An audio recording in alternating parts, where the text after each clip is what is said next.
Okay, welcome back, everyone. So we're going to continue with South and Southeast Asia and Oceania. So the Mughal Empire's authority was fracturing in South Asia due to after the creation of a Sikh state in Punjab and the Maratha empires. Now, in 1757, the British are defeating the France and the Mughals at the Battle of Plassey, ensuring their domination of the Indian subcontinent. Now, until the mid-1800s, the British East India Company was colonizing India, and trading in cotton, tea, spices, and opium.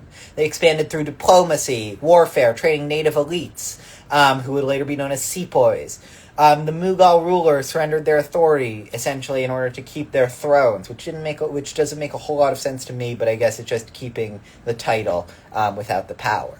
Now, the British ended up defeating the Mysore Sultanate, the Maratha Empire, the Sikhs, all of which were expanding British authority. And they trained and equipped native sepoys in Western style, stationing very few of their own troops, which was pretty different from a lot of the styles of colonization, where states tend to station more of their own troops. In addition, the zamindars, who we remember from the last time period, administered land and gathered taxes again. However, overtaxation in the late 1700s ended up killing a third of the ruler population, leading to famine and tax reform. There were clear feelings of racial superiority and desire for profits, and this all led to the displacement of female-run native artisanry and the cottage industries. The British ended up building schools, railroads, telegraphs, food distribution networks, but all of these were pretty much for self-serving purposes and not to help the Indian people. From 1857 to 1858 was something known as the Indian Revolt. Now, the Indian Revolt was started by rumors that the sepoy riflemen's cartridges had been greased with cow and pig fat, which was especially influential to the Muslims and Hindus who made up the majority, if not all, of the sepoys. So they kind of just brought this revolt to reclaim the Mughal Sultanate and establish the Mughal Sultan as the Emperor of India once again. So we see but unfortunately, due to a lack of cooperation between the troops, there was eventual weaknesses here, and massacres of British civilians by the sepoys eventually incensed the British, leading to their forcible quashing of the rebellion in 1858. After the revolt, the British Crown directly took over from British East India Company and relied on India for really up to a quarter of their own wealth. Eventually, educated Indian elites believed the British were treating non-white subjects hypocritically. And this sort of shows one of the major reactions to colonization that we have here, because it was these educated elites who saw the ways in which the British were sort of treating non-white subjects unequally, and which was entirely unlike what they were proclaiming in their own ideals back in Britain and what they were teaching. So these elites were attracted to national liberation movements such as the Indian National Congress, which still exists today. In addition, Southeast Asia went under Western dominance due to their supplies of various raw materials. The Dutch East Indies Company went bankrupt in Indonesia, which led to the Dutch government eventually taking over. The British established Singapore as a naval base and a trading center on the Malay Peninsula, and Burma is eventually taken over by Britain, Burma being present-day Myanmar. Now, the French detached Indochina from the Chinese tributary system and had colonized it in the 1880s to 1890s. And they emphasized religious conversion to Catholicism, which is sort of what differentiated them from the British here, because they were very, very into ensuring Catholicism. Thailand, also known as Siam, avoided European colonization, due in part pretty much to the smartness of rulers like King Mongkut, who ruled from 1851 to 1868, who was pursued industrialization and westernization, allowing it to serve as a buffer between Burma on one hand and Indochina on the other hand, stopping French-British fight here. In 1898, and Kayleen, I don't know if you're still here, but the United States annexed the Philippines, taking over from Spanish control. And really, this is kind of a culmination of things that had been happening in the Philippines, because from the 1880s to 1890s, the Filipino propaganda movement had tried to persuade Spain to enact reform, and at the same time, the Katipunan Liberation Society struggled directly against Spanish rule. Filipinos originally saw the Americans as liberators, but the United States ended up building a naval base and practiced something known as benevolent assimilation, where they just took over the islands. So that led to the 1899 to 1902 Philippine-American War with the Filipinos led by Emilio Aguinaldo, a guy who was formerly part of the Katipunan. However, this war was then eventually won by the United States, and the United States ended up continuing to colonize the Philippines for another half a century or so. In 1770, James Cook chartered Australia's east coast and New Zealand, eventually leading to their colonization in 1788, when they formally took Australia's east coast. And in 1830, they took the entire island of Australia and made a settler colony, primarily of convicts, punished with something known as transportation, where they were forced to another place to do hard labor, as well as of miners and sheep farmers. Now, all of these people ended up overwhelming the native Aborigines with violence, and as well as the Maori in New Zealand. However, the Maori fought back with gunpowder weapons, which was pretty rare for the time for most native populations, in something known as the Musket Wars during the early 1800s. From 1845 to 1872, during the land wars, which were after the Musket Wars, the British ended up taking full control of New Zealand after being resisted from the Maori. In 1867, the United States purchased the Russian colony of Alaska. We know how that went, for a very, very cheap price, at less than 2 cents per square mile.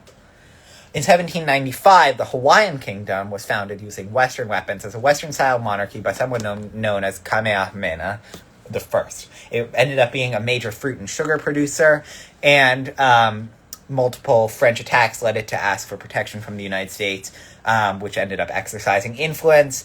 However, when they tried to stop the United States from exercising influence in 1893 by the proposition of a constitution contrary to their interests. Queen Liliuokalani, the queen at the time of the Hawaiian Empire, was overthrown, leading to the eventual 1898 annexation of Hawaii and Hawaiian statehood much later.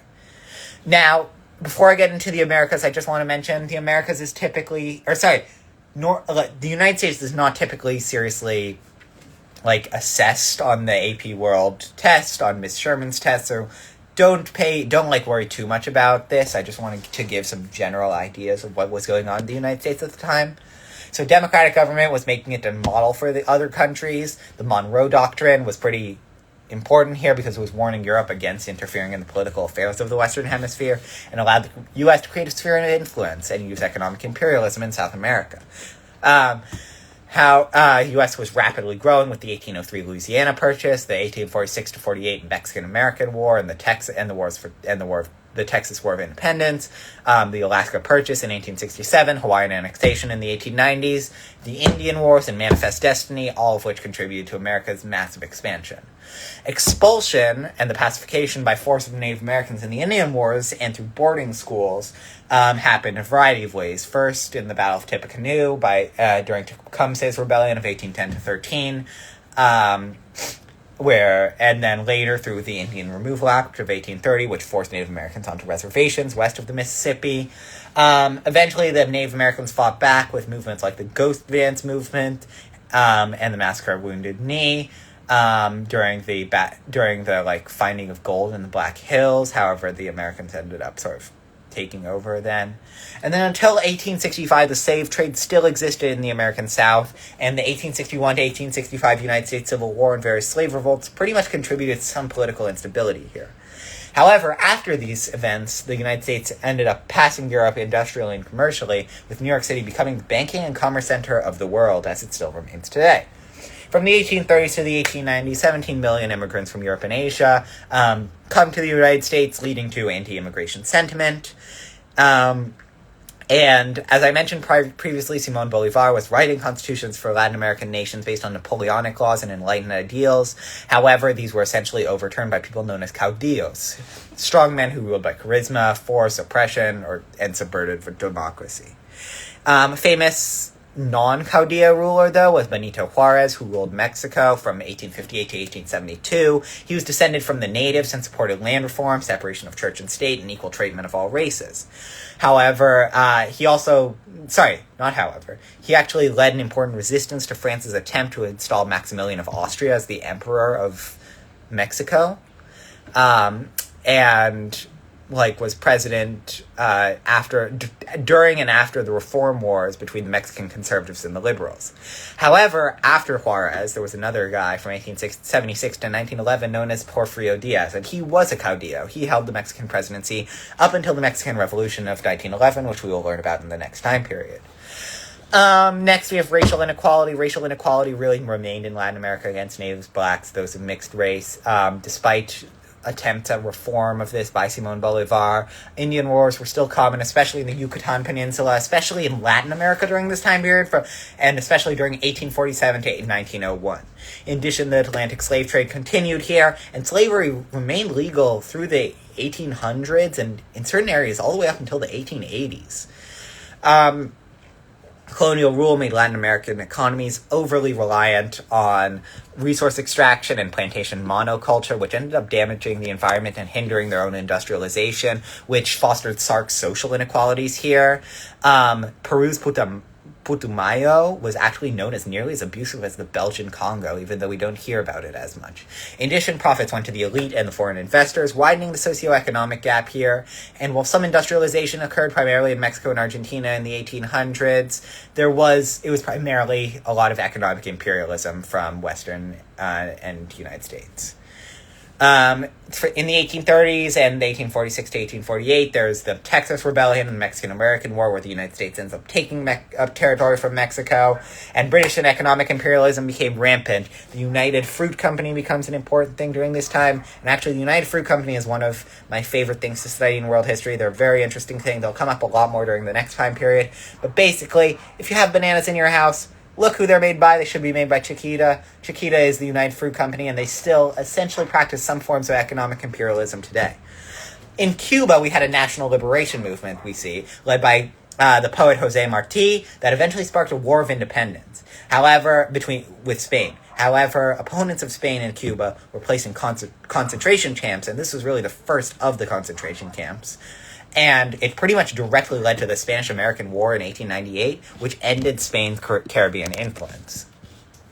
In the early 1900s, the United States built the Panama Canal through Panama, which really made Pacific to Atlantic trade much easier by not having to sail all the way south or all the way north.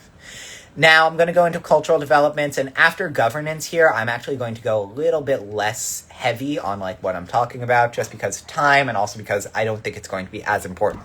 However, I am going to go a lot into the Enlightenment, which is the first topic here, and that is the belief in the power of reason, human logic, scientific revolution through something very important, a word that you should most definitely know, known as rationalism, and that is the belief in reason, human logic, and the scientific revolution. Now, the Enlightenment thought about how to make government more efficient, more humane, and famous thinkers of this time were Locke, Montesquieu, Voltaire, and Rousseau, and they all opposed tyranny, supported respect for natural rights. Freedom of religion and opinion was important, even to the devout Christian enlightened thinkers. Some of them adopted something known as deism, which was belief in a non-specific divine being that basically created the earth but then left it alone, as well as some were even atheistic, which was pretty much the start of atheism in Europe at this time. Now, Enlightenment circles and salons pretty much inspired the American and French revolutions. If you don't remember what a salon is, look back in the slides, but a salon is pretty much the area where where enlightened thinkers and really even just any upper middle class people sort of gathered to congregate. My apologies, my room was getting hot. So a principal Western cultural movement was something known as Romanticism, and that sort of emphasized individuality, emotion, imagination, and was sort of a backlash against the rationalism of the Enlightenment, as it idealized nature and saw industrialization as a blight upon it. But Romanticism eventually gave way to realism in the 1840s, which was more concerned with everyday life, social problems, psychology, etc. Realist authors ended up portraying social miseries of the industrial era, addressing poverty and inequality, and we'll kind of see that in a lot of economic thought during this time as well, such as communism and socialism. From the 1870s onward, modernist artists and writers used new styles influenced by actually this colonialism, because they were influenced by Asian and African art specifically. Western art also blended with other art generally, as voluntarily or colonialist tradings with native elites. Ottoman authors eventually Romanticism and Realism during the Tanzimat reforms, and traditional Arabic culture made itself felt in the region in a resurgence really for the first time since our early time period of 1200 to 1450. African oral storytelling really remained dominant, specifically griot storytelling. And as colonization increased, Westerners imported their culture on a larger scale. Artists in the West were really engaged by African non-representational art, which inspired primitivism and abstraction, two important styles. This is more art history stuff, but just sort of stuff to know. Chinese literature, Cao Shui Qin's Dream of the Red Chamber, narrated a tragedy of two young lovers, which is pretty much a classic romanticist tale here. As well as in the early 1800s, Hokusai and Hiroshige helped bring Japanese ukiyo-e woodblock painting to its peak, and they would both influence Impressionism and Post-Impressionism with these styles in Europe. In India, the Mughal culture gave way to the company style, which is the stuff that was brought by the British East India Company, and it's kind of seen in art like the gateway to India. Indochina saw increases in French language and Catholicism, and Siam westernized in order to avoid foreign conquest and colonization. So really the whole world is kind of seeing a westernization right now. Now, the Enlightenment. This is a very, very important thing. So if you take nothing else away from this, the Enlightenment is what you should know. It prompted inquiry into the nature of politics and society by questioning social hierarchies and monarchy that led to political changes in key European and American revolutions. John Locke, one of the most famous figures of the Enlightenment, wrote something known as the social contract, and he believed that government's power should depend on the consent of the governed. A very, very important thing here. And ideas of popular sovereignty, natural rights, social contract, and separation of church and state becoming core tenets of the Enlightenment. The Baron Charles de Montesquieu believed in something known as the spirit of laws that proposed separation of powers in order to avoid tyranny. Voltaire was a champion of freedom of expression and an enemy of organized religion, which made him somewhat unpopular among religious monarchs and the church. Jean-Jacques Rousseau believed that the social construct was written by Rousseau, who believed that everyone deserved political power and wanted to continue Locke's ideals of essentially popular sovereignty, social contract, church and state. And revolutionary documents were based on Enlightenment ideals like Declaration of Independence, Declaration of Rights of Man and Citizen, and the Jamaica Letter. Now, away from the Enlightenment, these sort of inspired some new ideologies. One of the most important of these, and that still exists today, is conservatism, which opposed the changes brought about by the Atlantic revolutions generally as either completely undesirable or too quick and with too much violence. So they really feared the social and political effects of industrialization, and their most uncompromising form, reaction, was seen at the Congress of Vienna. More moderate, gradual reform conservatives included Edmund Burke, an Anglo-English writer and philosopher. On the other side, there was liberalism, which sought to extend political privileges to the middle class, not necessarily the women or the lower classes, but at least to the middle class. They tended to favor Adam Smith, another Enlightenment thinker, and his thoughts about free market capitalism over the existing mercantilist system. And free market capitalism is essentially where, letting the markets control the economy rather than having it be state-driven, like mercantilism, and that helped people get, really rich, as we kind of see today. The most famous liberal philosopher was England's John Stuart Mill. You might need to know that name, unlikely, but it's possible. In addition, working class and certain thinkers supported capitalism and industrialization less at this time due to exploitation, especially after the severe socioeconomic stress that was made clear during the 1848 revolutions. Liberals and certain conservatives worked to keep capitalism in place even after this, but they gradually eliminated its worst abuses and started to share benefits more fairly. Workers at this time also began to turn to trade union activism, because this was kind of the first time that it was seen, because they wanted to gain better pensions, better hours, better conditions, better wages. In addition, but this led to other thoughts like anarchism, a reaction to capitalism's failings, which rejected all forms of government. Socialism, economic competition was inherently unfair and led to injustice and inequality. And socialism has a bunch of different branches, but there are two main ones that we're going to need to know for this time period, which is utopian socialists, who are businesses and who believe that businesses and government owners should forego maximum profits in order to pay workers better and care for them better. And this sort of became standard policy for much of Europe during the late 1800s and early 1900s. A famous example of this was Robert Owen, who founded cooperativist factory-based communities in Britain based on this. However, on the other side of the socialist scale, the more radical socialist scale, was communism. And I brought this up briefly earlier, but it was proposed by philosophers Karl Marx and Friedrich Engels in the Communist Manifesto and Das Kapital. And they believe that all historical development has been driven by class struggle between the upper and lower classes. The upper controls capital, the lower is forced to labor for the upper class. The upper class was known as the bourgeoisie, the lower class was known as the proletariat. And they predicted the age of industrial capitalism was the final stage of human history before the realization of socialism. And they believed violent revolution would be needed to overthrow capitalism, so they advocated for force as the method to basically force out anything that was happening.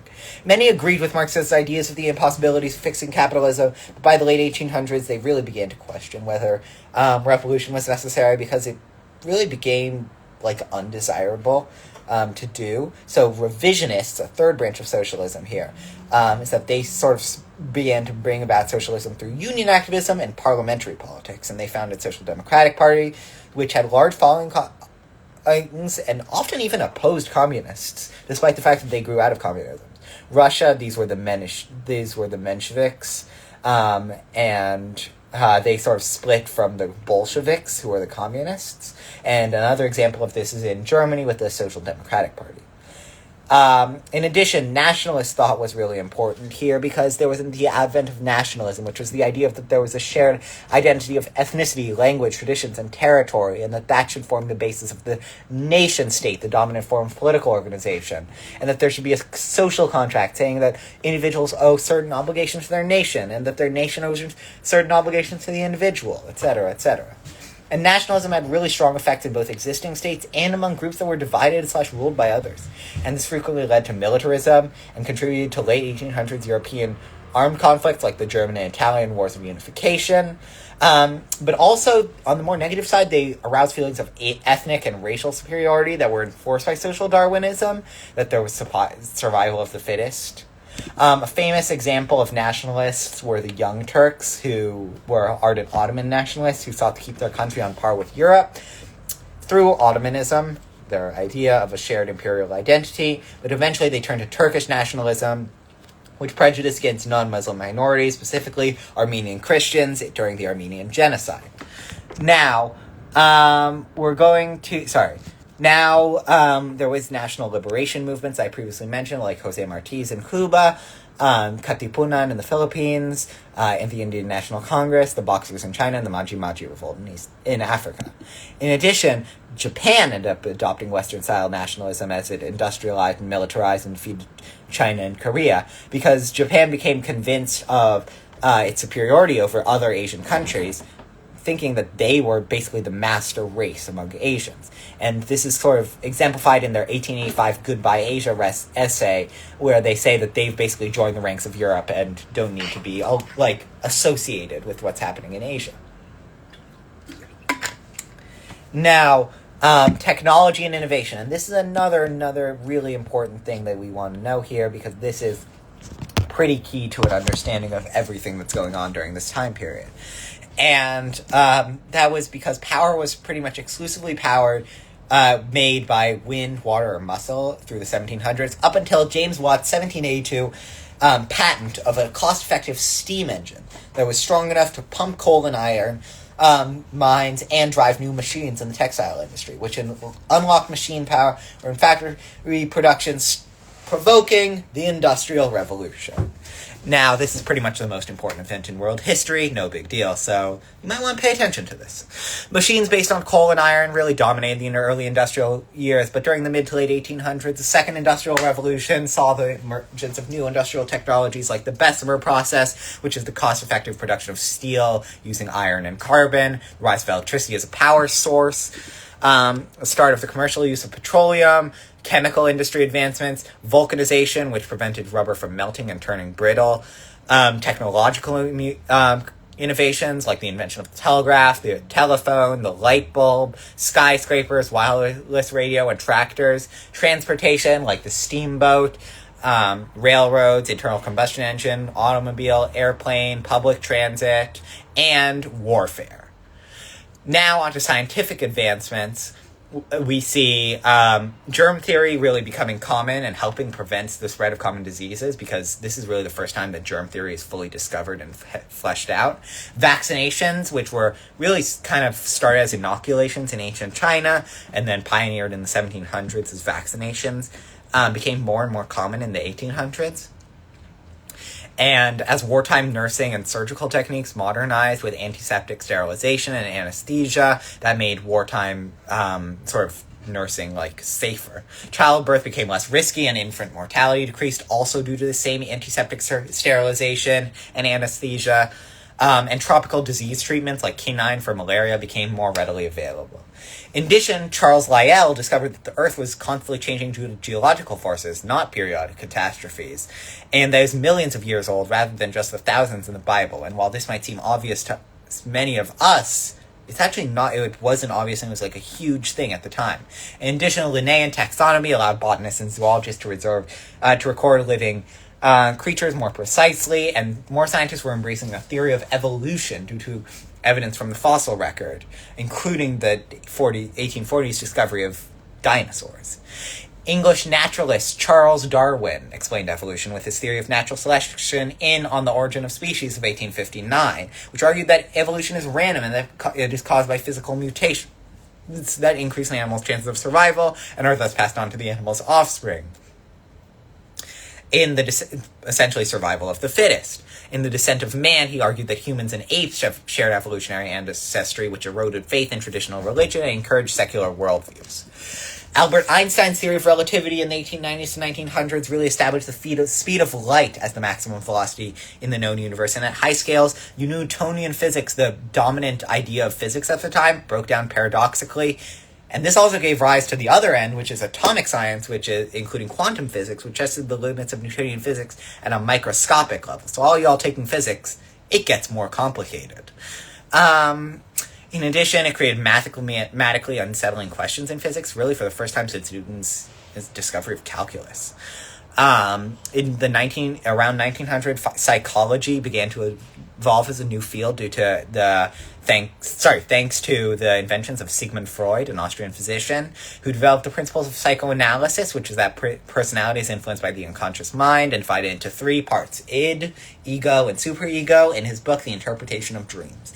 It also showed individuals how poorly they understood their own minds, which really kind of contributed to unease in this time. And something known as a crisis of faith that was driven by the technological and scientific discoveries, that while some were energized by the progress and the economic prosperity, some, especially intellectuals and artists, saw it as a time of growing concern and anxiety. And Friedrich Nietzsche, a famous philosopher, proclaimed God is dead, and all systems of morality are now valueless.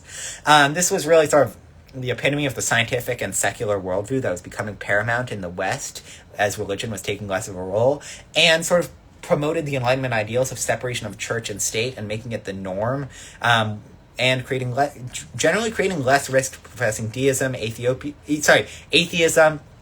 and other beliefs. In addition, Napoleon's unearthing of the Rosetta Stone revealed cultures and languages that predated the Bible for the first time, which showed Europeans more beyond the biblical ideals of the ancient world. In addition, economic systems, so the Western Industrial Revolution, I just want to check where we are. Okay, we're doing fine. The Western Industrial Revolutions, with the use of the steam engine for mining and textiles, followed the 1600s proto-industrial practices because they were more productive than the use of the they were more productive than traditional artisanry and craftsmanship. During 1733 to 1764, the invention of machines, such as the flying shuttle and the spinning jenny, really revolutionized the textile industry. The Enclosure Acts impoverished many farmers during this time and forced them to urbanize, creating a major source of labor. Large forests, access to coal, more efficient coal mining, a system of roads and canals, large supplies of iron and coal. Sorry, I'm just reading off a list here because these are all the things that made Britain powerful. A strong tradition of trade, agricultural productivity, urbanization, legal protection of private property, accumulation of capital, and location in the Atlantic all played a role in making England the first one to industrialize. And while the first industrial revolution ended in the mid-1800s, the industrial era really continued for the rest of the century up until World War I in 1914. It was first started in Western Europe and the United States, later happened in Southern and Eastern Europe, and while Britain originally led the pack, it was surpassed by Germany and the United States later in the century. Free market industrialization was laissez-faire, principles of limited government, regulation, and involvement, and most of Western Europe and North America did this. State-sponsored industrialization, where governments directed industrialization or pursued state capitalism, where they set nationwide priorities and contracted favored private firms to achieve the goals, was used by some countries like Germany, Japan, and Egypt, but was generally less successful, with Germany and Japan, I guess, more being exceptions, but Egypt and the Ottoman Empire and Russia kind of being less successful with this. Now, social impacts that had was that the economic clout of the landowning aristocracy, the traditional aristocracy here, was pretty much diminished. The middle class of bankers, merchants, and factory owners, known as the bourgeoisie, benefited the most, and they expanded the size of the working class proletariat, who bore the heaviest economic burdens. Because while they allowed for industrialization, the workers were poorly treated and poorly compensated, receiving low wages, crowded housing, long shifts, unsafe conditions. Child labor was also really common at this time. In the countryside, more land was owned by well-off farmers, and below them was kind of a rural working class of agricultural laborers, showing how this wasn't just a case of urbanization, but it's also the case now everywhere. After the 1848 revolution, standards of living rose even for the lower classes. And I know Miss Sherman didn't mention the 1848 revolutions in class really, but they actually were hugely, hugely influential across this time period. So I would say study up on that, read the study guide. It's posted at the link in bio if you haven't gotten a chance to look at it yet. Bus service, street lights, sewage systems, refrigeration, indoor plumbing, steam heating, canned food, and medicine. We all owe that to the 1848 revolutions. Populations exploded, causing the first cities, first London, and later others, to pass 1 million people, as well as the popping up of new cities. Levels of urbanization grew across industrialized nations. Cities were polluted, crowded, and became unhygienic for many, especially lower classes in slums and shanty towns. There was a rise in cholera, tuberculosis, typhoid in some areas, as well as pervasive crime from all of this. Unions would earn legal status in most countries, giving them political and economic strength for the first time, which was very helpful in the formation of political parties for workers, such as Labour, the Radicals, and the Social Democrats. In the UK, France, and Germany, respectively. And it would show the political and economic strength. Now, capitalism was emerging here, and as I previously mentioned, Adam Smith invented free market capitalism, which was laissez-faire, free trade, and political liberalism for the middle classes, and that was first published in The Wealth of Nations in 1776. Now, capitalism did, as I previously mentioned, create great wealth in the Western world, but greatly disadvantaged the working class. And while pro-capitalist classical economists argued that the laws of supply and demand, the invisible hand, as they said, should operate with little government regulations, a few argued that the government should help to fight extreme poverty. Most, however, maintained that little could be done for the poor, like Thomas Malthus and David Ricardo. In the mid-1800s, John Stuart Mill, an English economist, favored free market capitalism with some regulation.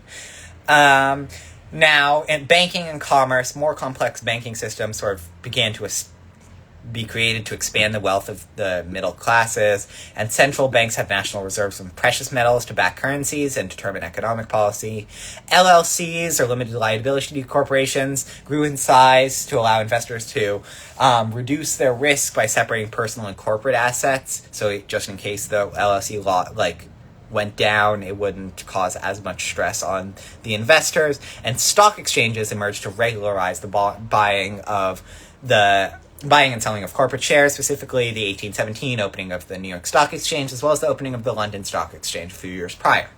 The insurance begins to become more common to protect property, assets, life, and health, and tying currencies to gold rather than silver became a major debate among countries.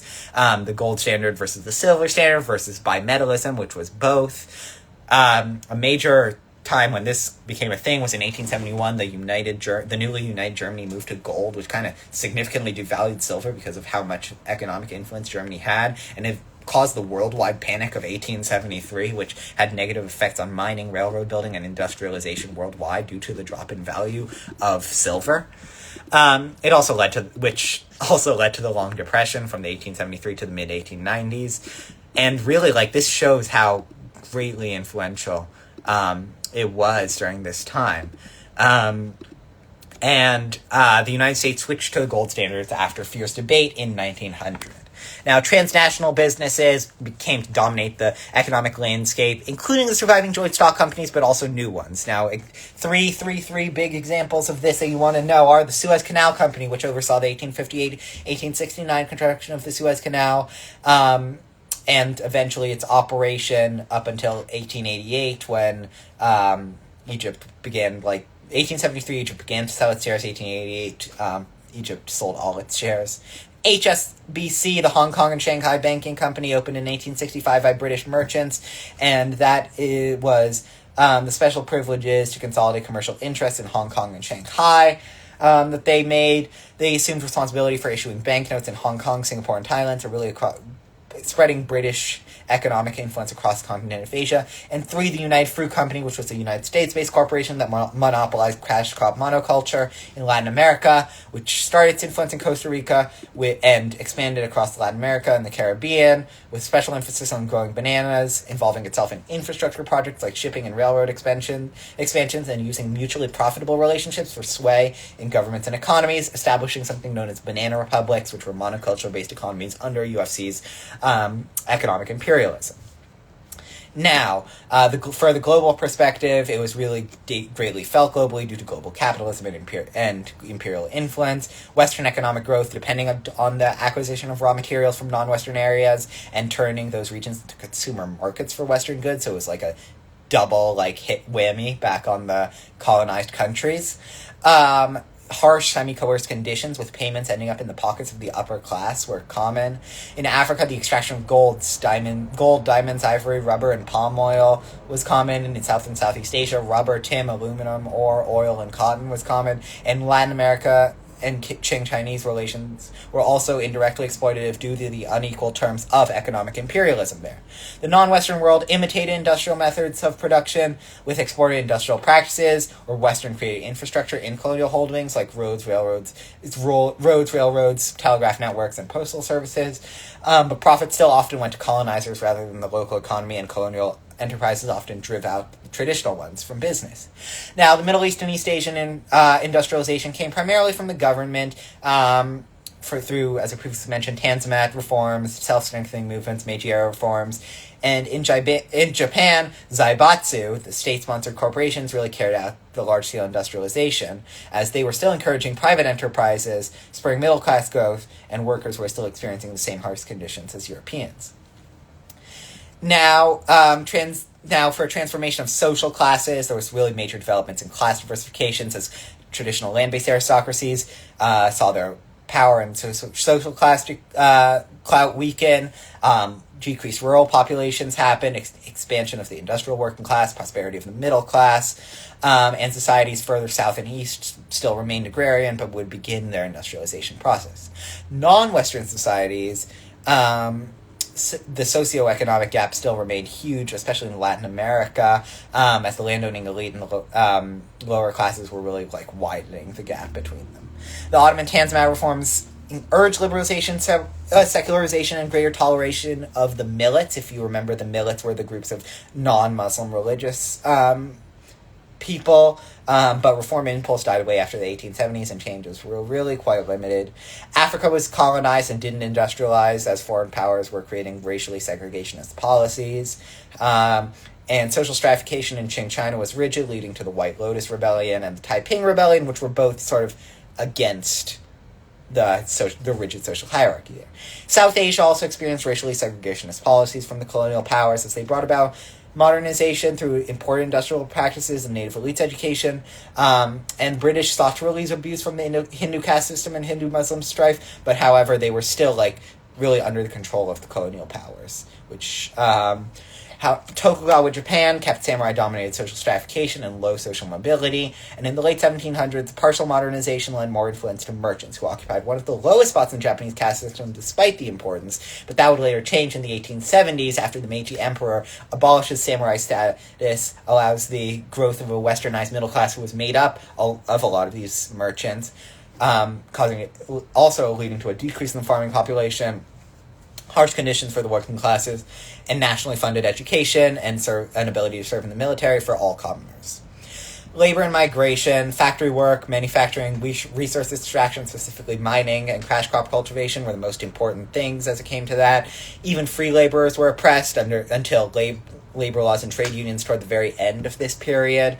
Coerced and semi-coerced labor really persisted across the world despite the growing public opposition, and for indentured servitude and serfdom, the coolie labor, where Asian workers continued to sign contracts to pay off debts that gave their employers basically near complete control, and were often shipped across great distances all the way to Oceania to be exploited as cheap labor on plantations, mining, construction projects. And until 1800, serfdom still existed in Central and Eastern Europe.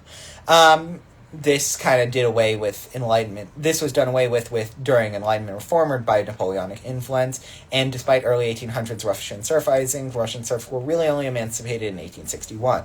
The African slave trades. In 1880s, the East African slave trade was still flourishing, driven by demand for East African cloves and sugar, and 40% of East Africans were enslaved. Western militaries and missionaries like David Livingstone worked to end the trade, and the Zanzibar slave market closed, which marked a major step in ending the trade. The Atlantic slave trade benefited Western nations more, which meant that they tended to be more hesitant to actually stopping it.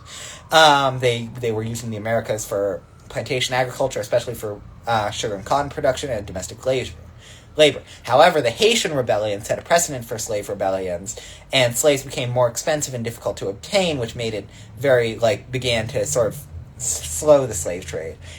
Throughout the 1790s up until the 1800s, through the 1800s, France, Netherlands, Denmark, Britain, Spain, Portugal, Russia, Cuba, Brazil would all sort of slowly end slavery and work to end the slave trade. Notably, the British tried to convince most of Europe to sort of work to stop blockade slave boats from leaving Africa. Slavery's survival in the Americas and the economic benefit for West African rulers, however, kind of kept it going. And Canada, but in the Americas, after Canada kind of served as the haven for slaves escaping from southern United States. And in the early 1800s, the British Royal Navy is dispatched to block and destroy slave ships, and the American and French navies kind of joined these expeditions. Both slave trades eventually led to human suffering, population loss, disruption of trade networks, wars, all the same stuff that they were leading to in the last time period. But, however, now we see kind of the negative effects of abolition as well, as it led to economic weakness, making these African nations vulnerable to the colonization by the colonial powers that ended up happening. Now, there was permanent and seasonal migration of peoples during this time period that was pretty significant, as it was driven by overcrowding, violent unrest, Western imperialism at home, economic opportunity abroad, and it was helped by improved, cheap transportations like railroad and steamships. European and Asian immigrants relocated to the Americas during the 1800s and 1900s. Chinese merchants spread to Malaysia, and railway workers and guano harvesters went to the Americas and Oceania. Indians traveled to South Africa, South Africa, and the Caribbean for trade. Asians went to Australia. Japanese agricultural laborers in the Pacific, Hawaii, and America's west coast. Irish and Lebanese and Italians went to North America, and Italians went to Argentina as well.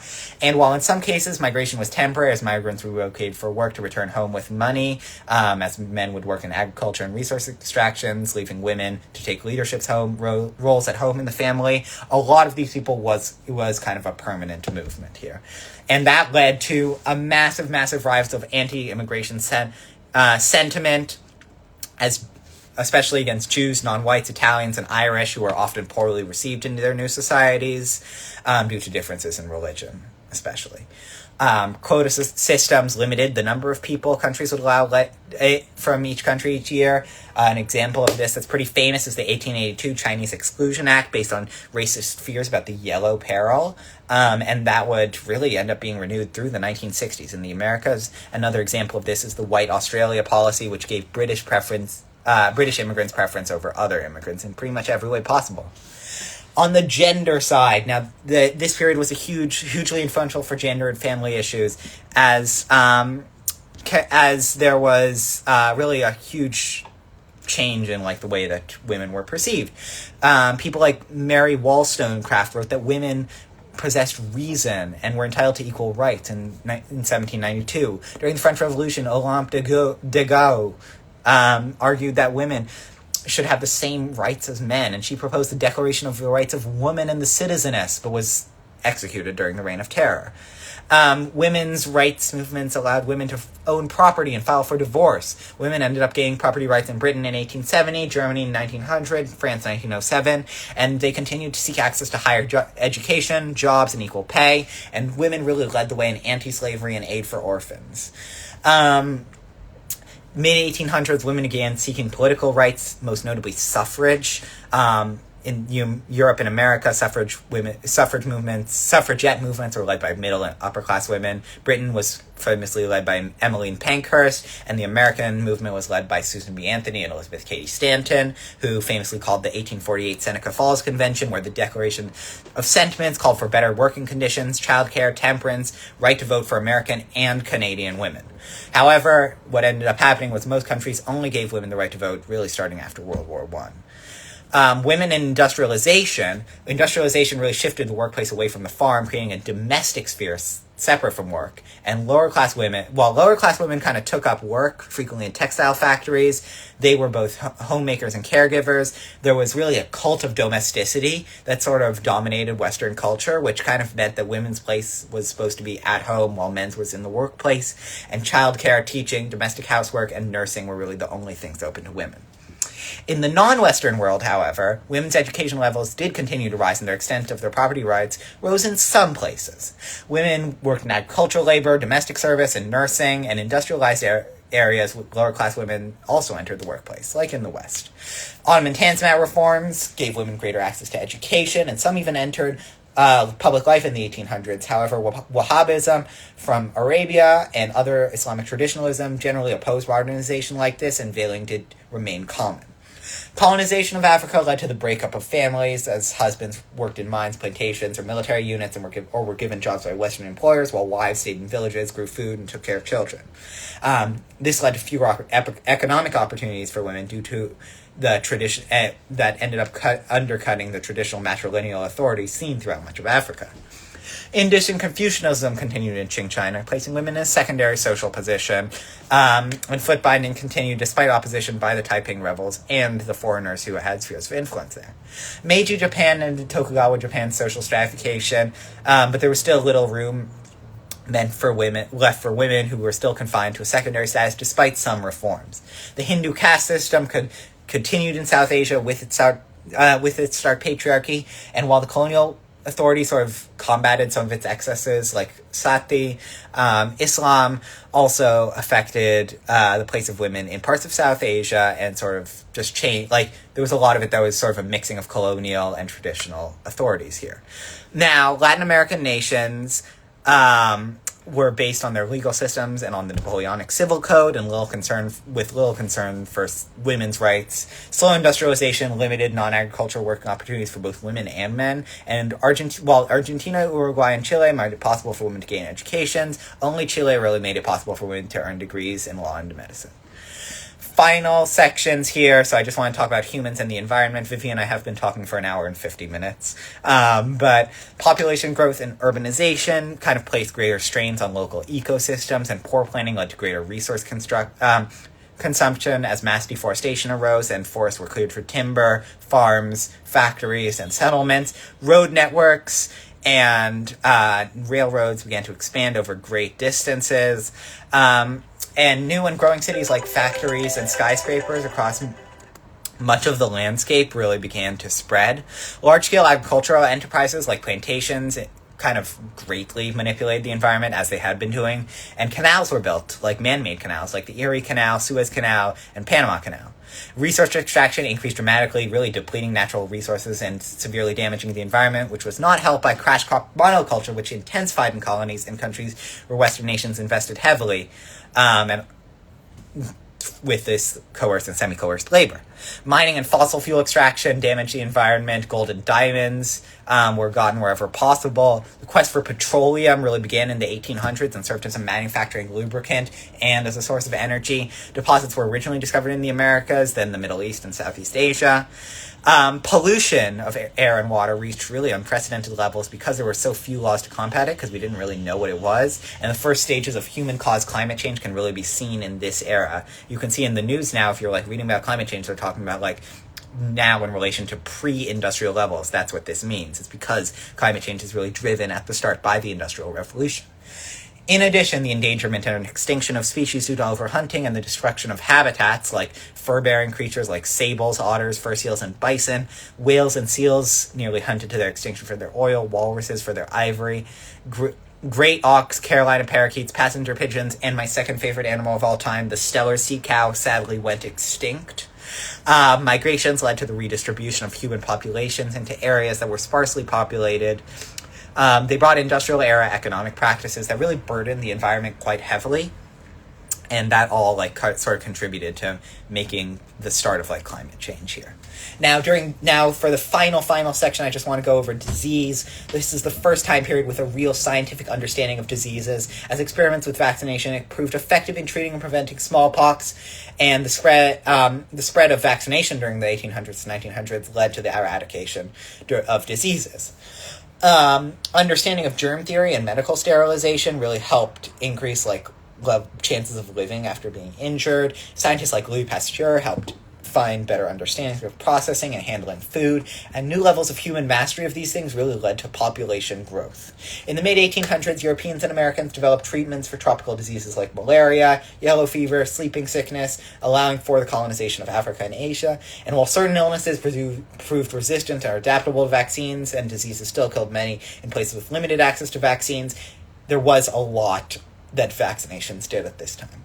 However, this was also still somewhat combated by the fact that pollution, overcrowding, and unprotected water supplies did worsen the severity of certain diseases like smallpox, cholera, and tuberculosis.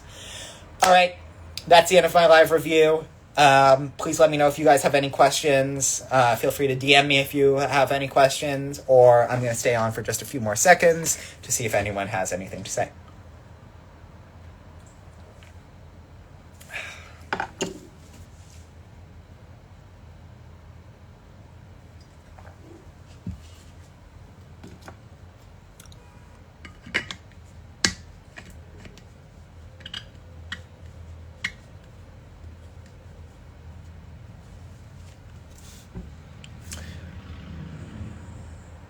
All right, that's the end of it. Thank you, everyone, for joining. If you have any questions, feel free to DM me. Take a look at the study guide. It's at the link in the bio, and I will have that. Franco-Prussian War, I can briefly go over that again. That's basically the Otto von Bismarck essentially engineers a war for the Prussians to gain military power, and they are fighting the French. So what they do is they really do some pretty terrible tactics. They siege Paris by completely surrounding it, allowing the only way in and out to be by air, which was pretty rare for the time, as you know.